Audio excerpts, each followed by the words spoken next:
Imagine building a company from nothing, your blood, sweat, and every sleepless night poured into it, only for your own family to try and hand it over to someone else.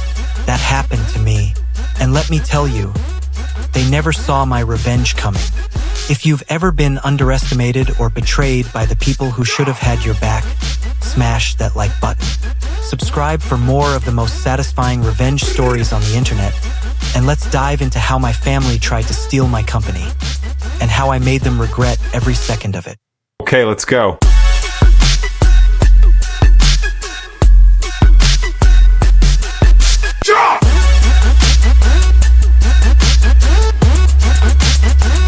Late at night, the office was silent except for the low hum of the servers.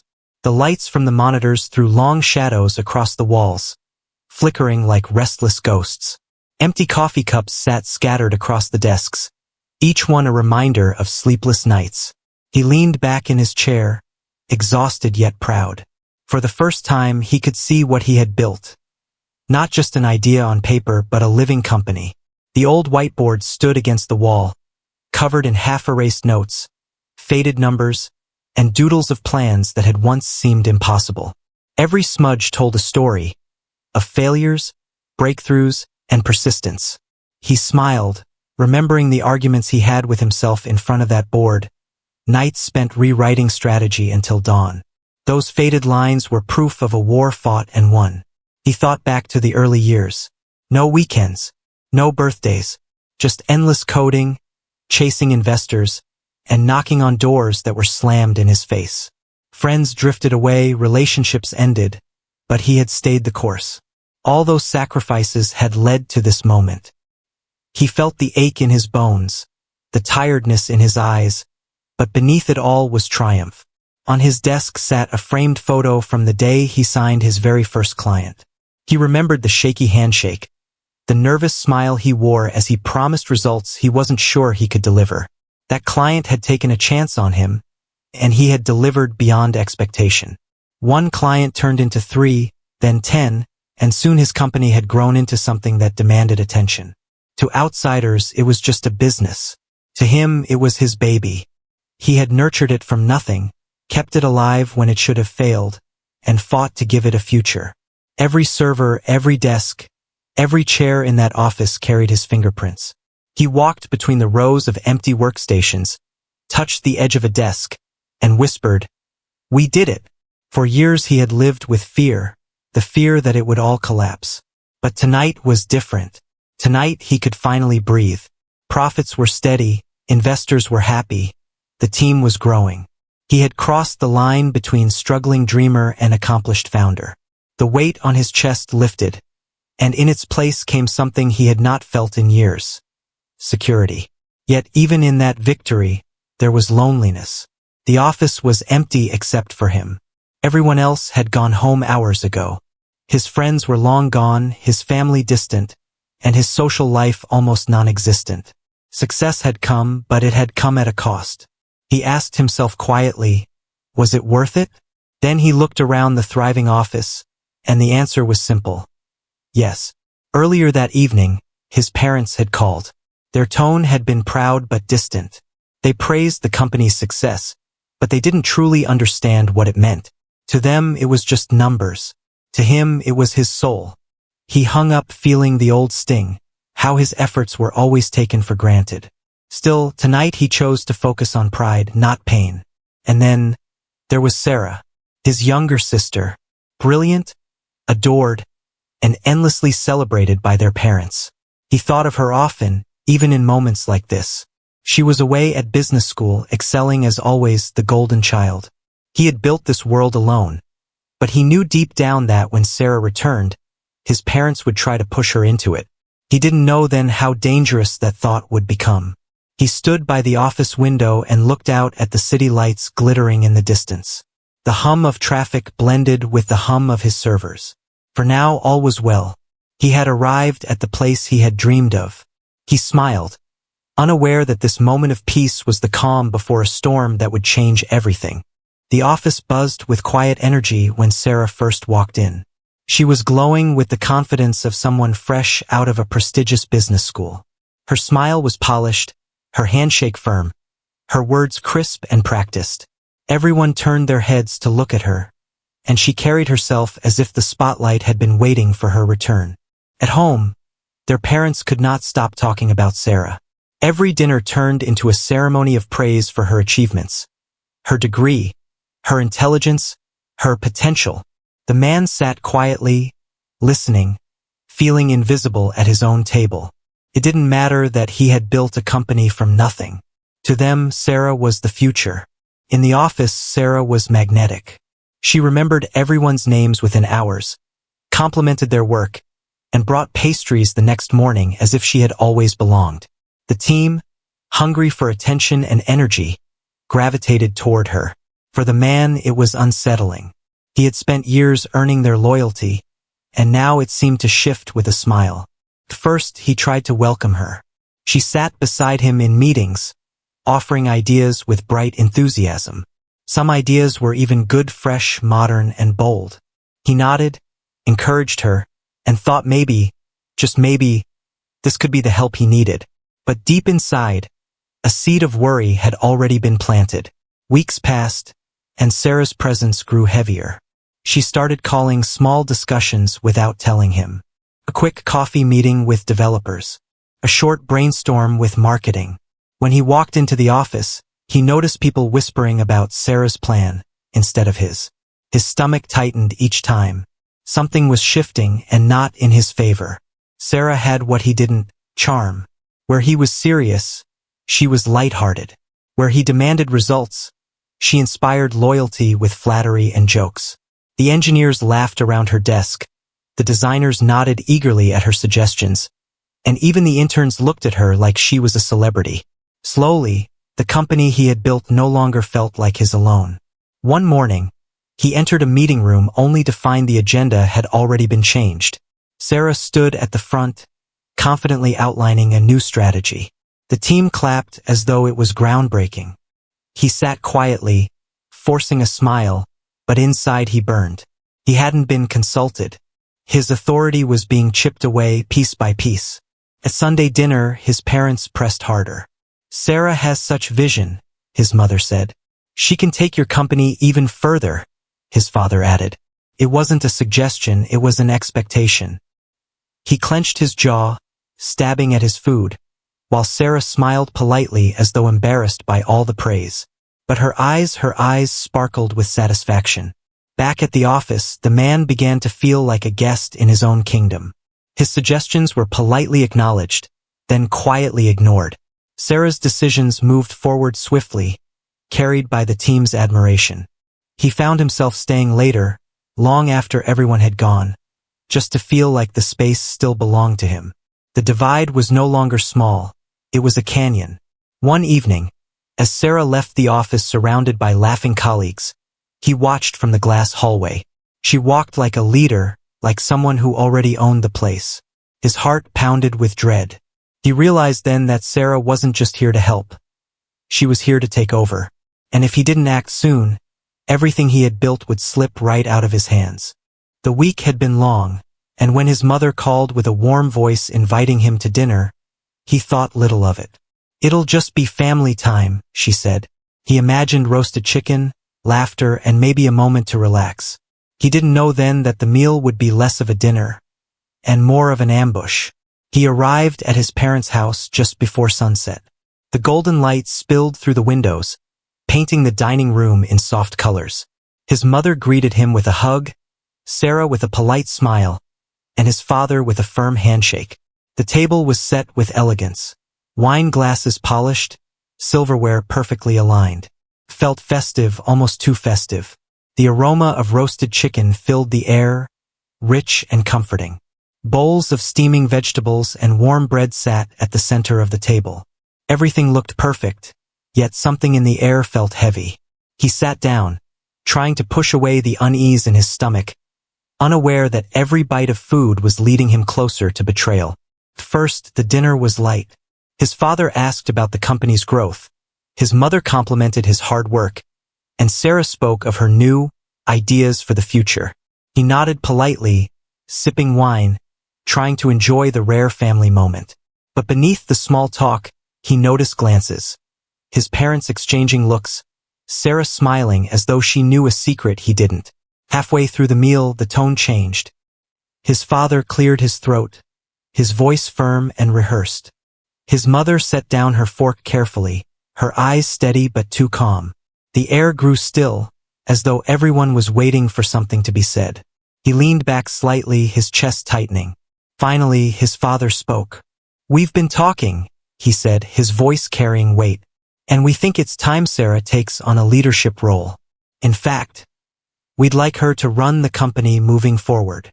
The words hit like a thunderclap. His fork slipped from his hand and clattered against the plate. For a moment, he just stared at them, unable to process what he'd heard. Sarah's smile was polite, almost modest, but her eyes betrayed her. They gleamed with satisfaction, as though this was the victory she had been waiting for. She didn't speak right away, she didn't have to. The silence around the table made her position clear. This wasn't a proposal, it was a decision already made. He tried to fight back. His voice shook at first, then grew sharper. He reminded them of the years he had spent building the company, alone. He spoke of sleepless nights, of sacrifices no one had seen, of failures he had endured without help. His words poured out like a flood, desperate and raw. But the more he spoke, the colder his parents' expressions became. His mother's voice was calm, almost condescending. "She's the future," she said softly. His father nodded.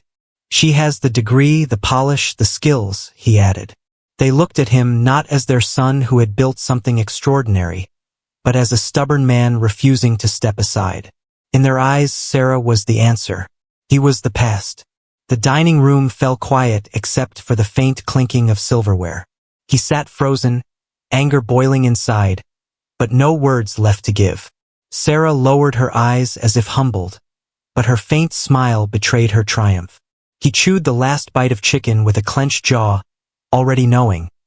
The family he trusted had chosen sides, and they had chosen against him. That night, lying awake in his dim apartment, he stared at the ceiling, fists clenched. The betrayal replayed in his head like a broken record. His parents' calm verdict. Sarah's smug smile. His jaw ached from grinding his teeth. But in that anger, something shifted. His mind turned cold, calculating. He whispered into the silence. "If they want war, they'll get it." Quietly. The next morning, he walked into the office not as a victim, but as a strategist. He looked around, seeing not just desks and people, but weaknesses, gaps Sarah didn't know existed. He knew the contracts, the vulnerabilities in cash flow, the reliance on key clients.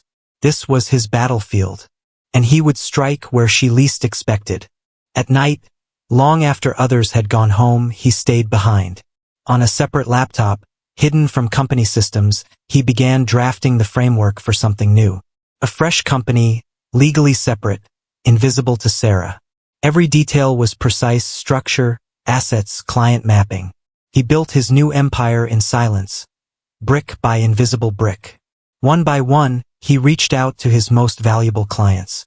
Not in big meetings, but in quiet conversations, over coffee shops bathed in daylight or phone calls made late at night. He explained the truth.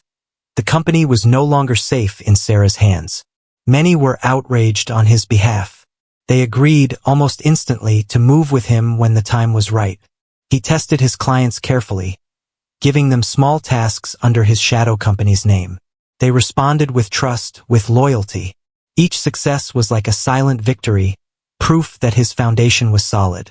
Sarah had no idea that her strongest supports were already shifting beneath her feet. Next came the people. Not all of them, only the best. The engineers who had pulled all-nighters with him, the designers who had believed in his vision when no one else did. He spoke quietly to them, one at a time, in hushed tones during daylight breaks or after-hours walks. Their answer was always the same: "We work for you, not the company." Week by week, contracts shifted. Projects were quietly reassigned. Data was mirrored. Clients signed new agreements. It wasn't theft, it was transition, clean and precise. Sarah continued smiling, believing she was in control, while the ground beneath her was being hollowed out grain by grain. In the office, he wore his mask well. He smiled in meetings, nodded at Sarah's plans, even pretended to agree with her decisions. To her, it looked like surrender. To the team, it looked like compliance. But behind the mask, every moment was part of his plan. His silence was his camouflage. As his shadow company grew stronger, he felt the power returning to him. Every signed contract was like a weapon. Every loyal employee was like an ally. What had started as betrayal now became a chess game, and he was 10 moves ahead. The quiet war wasn't just survival, it was victory in progress. One evening, standing by his apartment window, he looked out at the city glowing under bright daylight fading into dusk. His phone buzzed. Another client confirmed their switch. He smiled, calm but determined. The pieces were in place. The war had been fought in silence.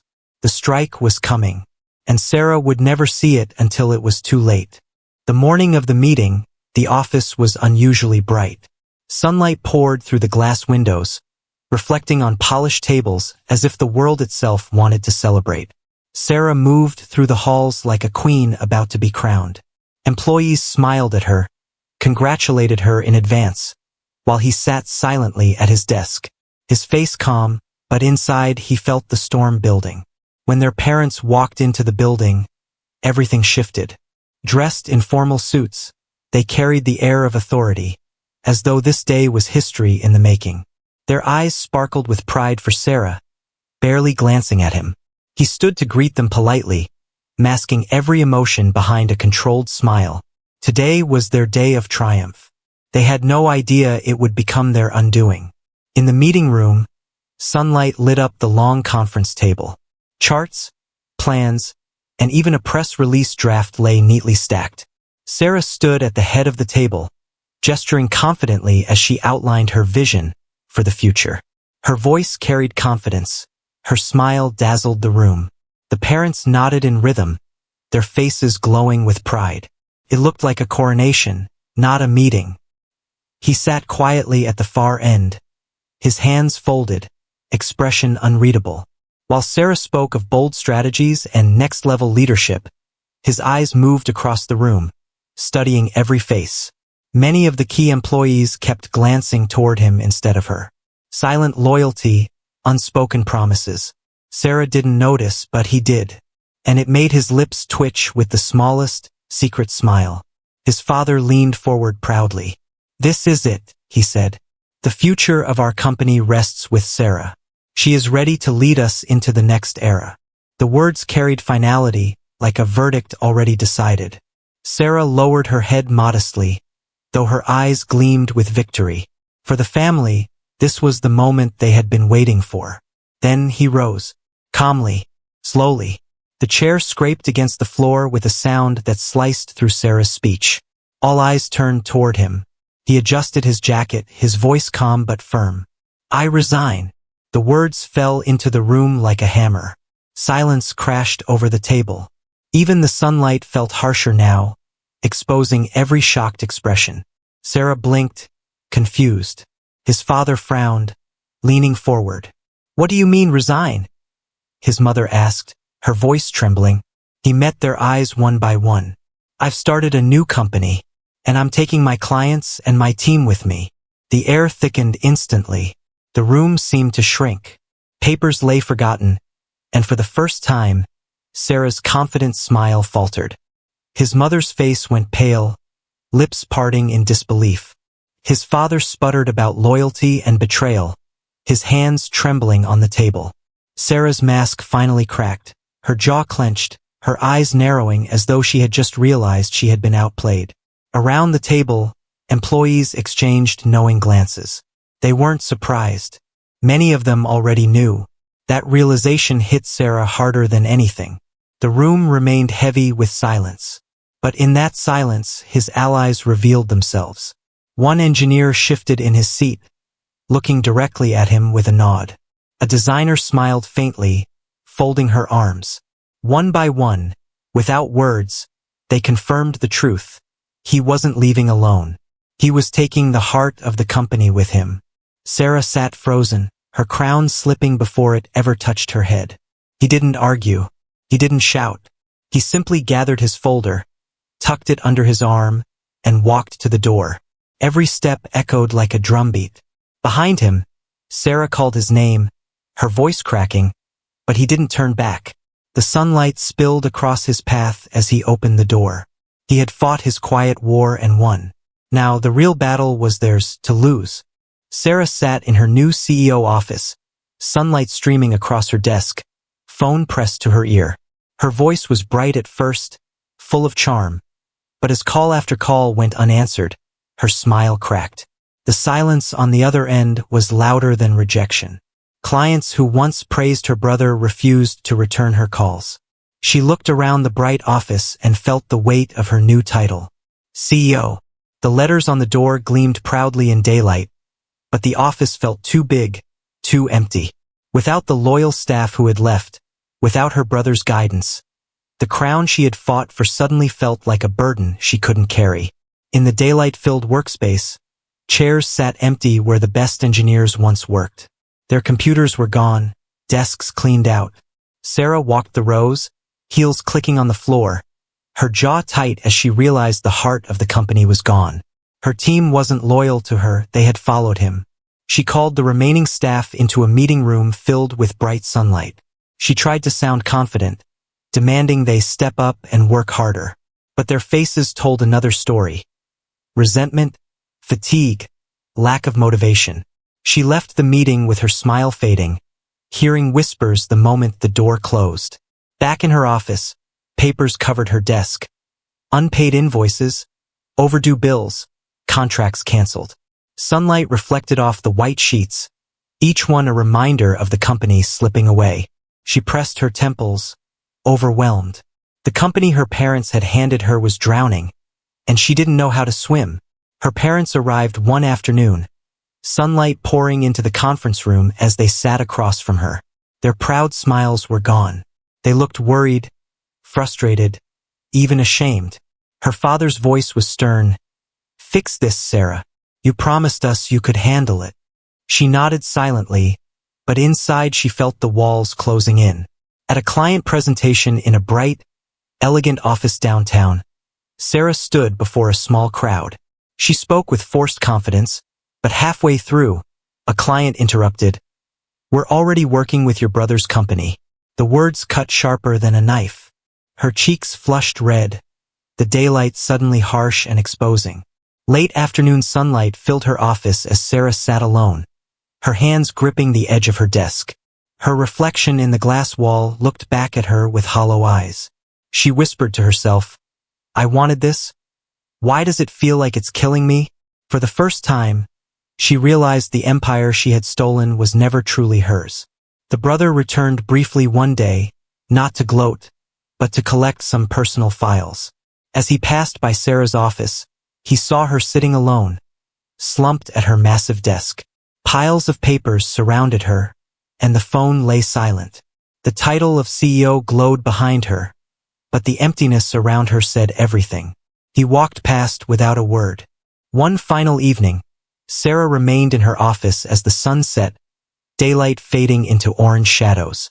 She stared at the silent phones, the empty desks, the forgotten projects. The company that was supposed to be her victory had turned to dust in her hands. Outside, the world moved on, while inside, the collapse was complete. The office that once buzzed with energy was now quiet, daylight flooding across rows of empty desks. Sarah sat at her CEO chair, staring at the silence. Phones no longer rang, emails no longer came. Sunlight glared against piles of ignored paperwork, making the failure impossible to hide. He entered the building one last time, not as an employee but as a visitor. Bright daylight followed him through the glass doors. Security no longer stopped him. They simply nodded, aware of who truly held the company's heart. His steps echoed in the hollow space as he walked toward Sarah's office. Inside, Sarah looked up from her desk. Her eyes were dark with exhaustion, her posture slumped. She had fought hard, but the fight had already been lost. The crown she had stolen now felt like chains. When she met her brother's calm gaze, she knew he wasn't here to gloat. He didn't need to. Their father arrived soon after, sunlight pouring in behind him as he opened the door. For the first time, his proud posture sagged. He saw the empty office, the broken daughter, and the son who stood tall and unbothered. His eyes widened with the bitter truth. They had chosen wrong. The mother stepped in quietly, her face pale.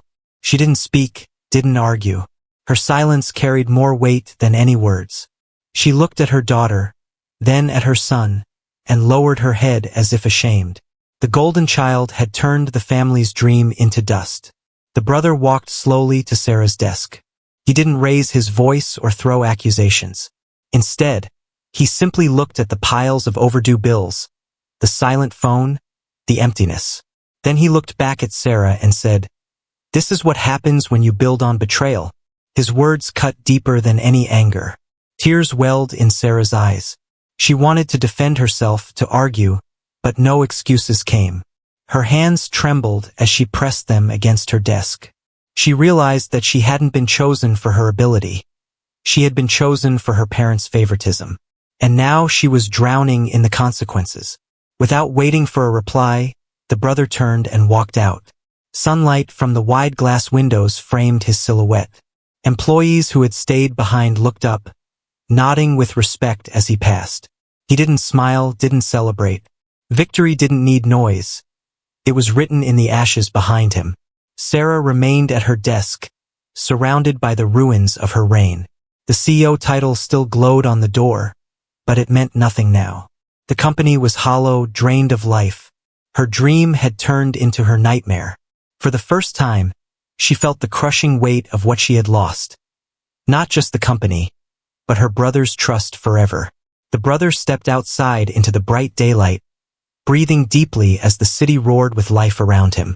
He had built again, stronger and freer, while the old company collapsed under its false queen. For the first time in years, he felt peace. Betrayal had turned to dust. Vindication was his, and he walked into the sunlight with nothing left to prove.